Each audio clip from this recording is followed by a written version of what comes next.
Okay, this is Al Capone Does My Shirts. This is the last part of the book, is the author's note. Alcatraz Island, When Truth is Stranger Than Fiction. Al Capone Does My Shirts is a work of fiction, but many of the details about life on Alcatraz are true. During the 29 years when Alcatraz was working as a penitentiary, from 1934 to 1963, or as a convict described it, a maximum security, long-term burying ground for convicts of particularly vile renown. The families of most of the guards and prison administrators lived on the island. Between 50 and 60 families resided on Alcatraz at a given time. 9 babies were born to mothers who lived on the island, and some children lived their entire childhood on Alcatraz. There was a whole village on the island, a post office with a pelican insignia postmark, a tiny grocery store, a play area called the parade grounds, and an officers' club complete with a bowling alley. Many of the kids lived in 64 building, an Army-issue apartment building that still stands today. No children were ever hurt or taken hostage during the Alcatraz penitentiary years. One guard felt that there was an unwritten code of rule among the inmates that family men were safe. This may have been true for some convicts, but certainly not all. During the Battle of Alcatraz in May of 1946, 2 guards were killed and 14 injured. Almost all were family men. At least one autobiography of an Alcatraz inmate contains detailed escape plans, which included taking the warden's wife as hostage. Today it seems surprising that so many children live on Alcatraz, but at the time, Alcatraz was thought to be a better place for kids than the city. Our parents frequently said they felt safer living on Alcatraz than in San Francisco. There was no traffic, no burglaries. Few of us, in fact, worried about security. It was a lone crime neighborhood after all. Fences and locked gates were everywhere, yet some residents didn't lock their doors. All of our bad guys are locked up is a refrain sounded again and again in the handwritten accounts of the island life found in Alcatraz Island Ranger Library.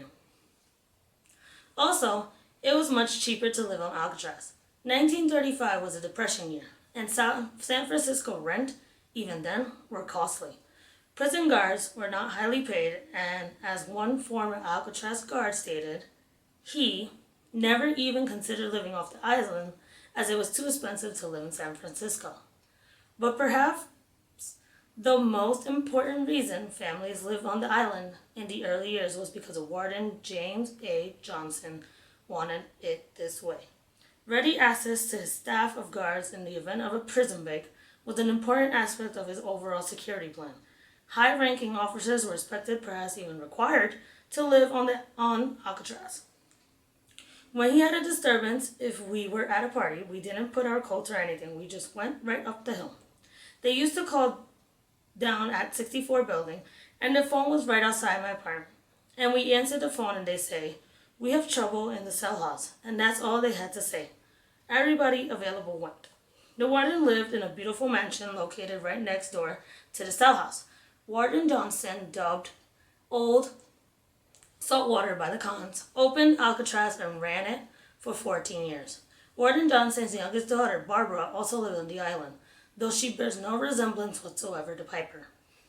During 1935, all of the Alcatraz kids took a boat to San Francisco where they attended school.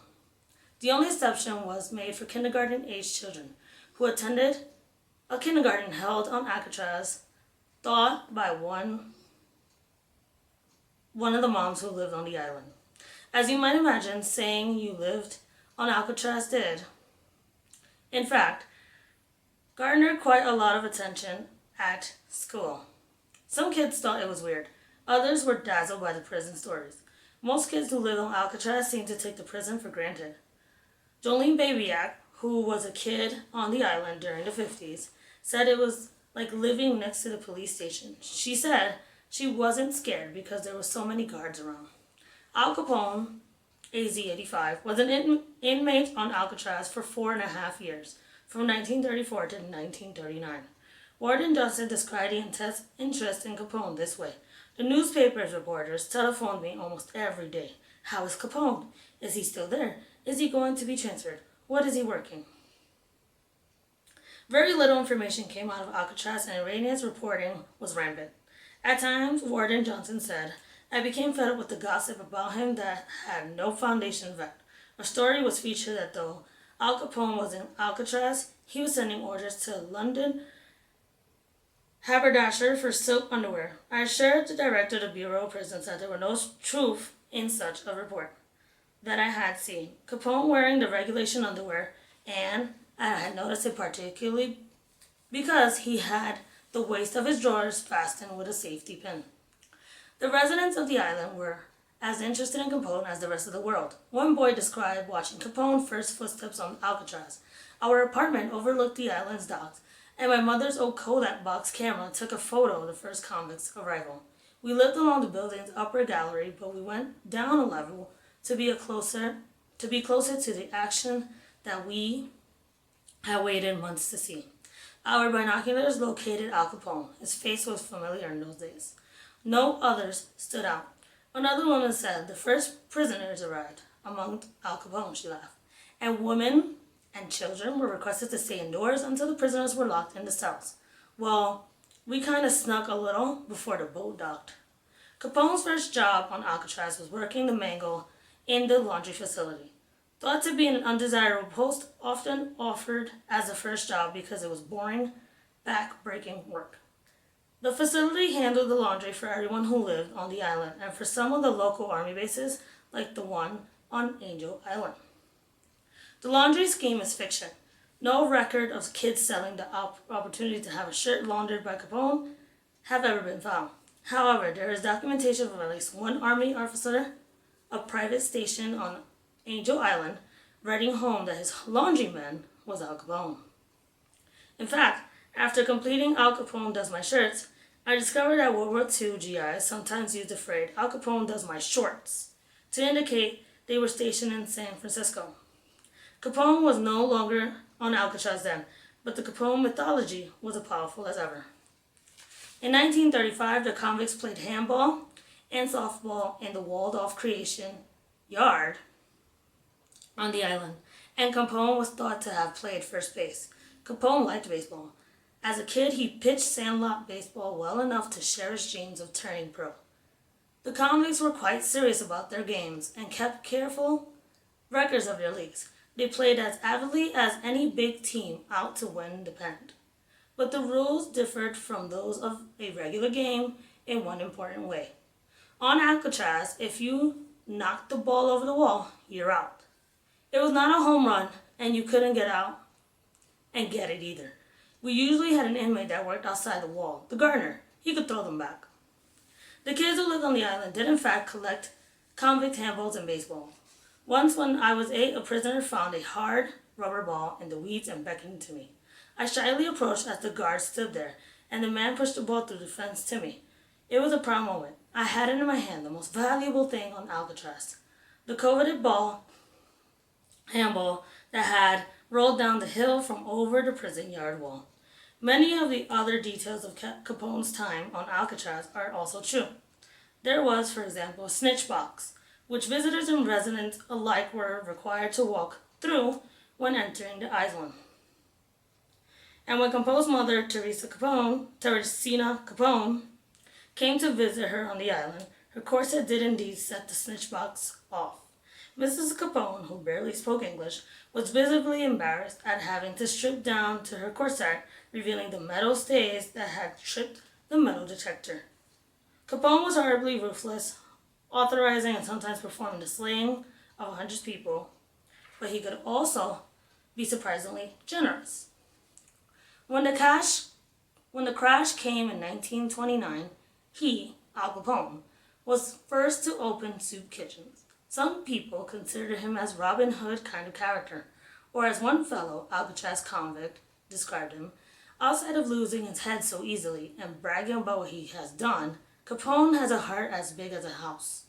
The accounts of children who grew up on Alcatraz differ according to the time they lived on the island and their own individual experiences. A doctor who worked on the island in 1937 said, during their play, the children often came into close contact with the prisoners working on the outdoor details. On the other hand, one former Alcatraz Island resident, whom I heard speak, clearly stated she had no interaction with convicts whatsoever during her stay on the island. And a third said she formed a friendship with one convict based on the exchange of flowers. She called this inmate her boyfriend. The convict's mail was routinely censored, and the wives of the guards were occasionally asked to help out with this task. As one of the convicts described it, it took a letter from 10 days to 2 weeks to get to you after it reached the institution. You see, all the incoming letters are censored and then given to the different guards to type in duplicate when they have time. Nothing was personal. Every officer could take your letters, read them, and then discuss your personal affairs with each other. The prisoners' personal mail was taken home by different officers to let their wives read. Incredible though it seems, residents of the island sang Christmas carols outside the cell house with the express purpose of entertaining the convicts. As one woman who lived on the island during the early 40s told me, caroling was a big thing. And the only children who were the best singers were given the privilege of caroling to the cons. And it is certainly true that the convicts were sometimes seen in residential areas of the island. They were on the dock handling the laundry. They acted as garbage men, gardeners, and sometimes movers, house painters for the guards who live on the island. And while it is true that convicts were always supposed to be escorted by guards, it is certainly conceivable that in some cases that rule would have been bent or broken. Meeting Capone was a big thrill to kids who lived on the island.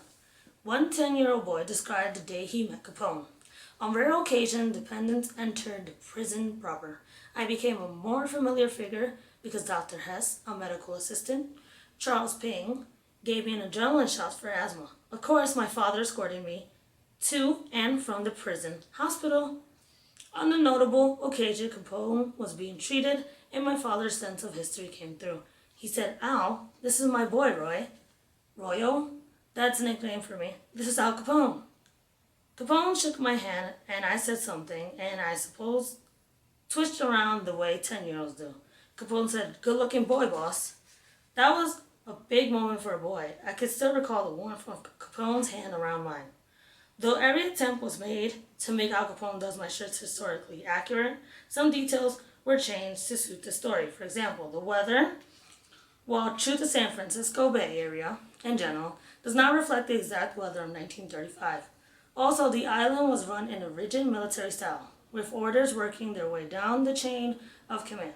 Talking to a kid about rules of the island would probably be something the warden would have delegated.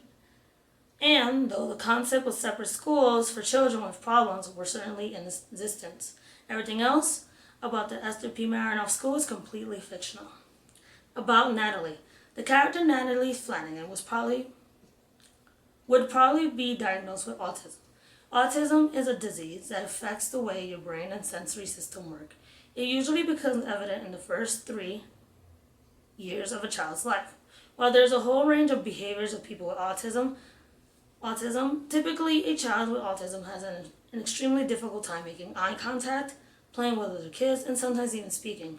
Children with autism are often prone to tantrums, repetitive behavior, and intense physical sensitivities and desensitivities. Some sensations being heightened and even intolerable, others, which may include pain perception, being diminished or apparently absent. Temple Grandin, perhaps the most famous person with autism in the world today, says autism is a near-normal brain trapped inside of a sensory system that does not work. Noted autism experts Theodore and Judith Matrani described autism as extreme lowness from the beginning of life. Autism wasn't identified until 1943, a full 8 years after this book took place. Children with what we now call autism received many different diagnoses during the 1930s and were sometimes institutionalized. Up until quite recently, there was little hope for children with autism. As Oliver Sacks put it, we almost always speak of autistic children, never autistic adults, as if such children never grew up or were somehow mysteriously spirited off by the planet. But in the last few years, a lot of progress has been made in the treatment of autism. The most encouraging statistics show that the intense early intervention with applied behavioral analysis can help as many as half of the children diagnosed with autism to achieve normal functioning. Natalie is a wholly fictional character. She is not meant to symbolize or represent autism in any way. She was inspired by my own sister, Gina Johnson, who has severe form of autism.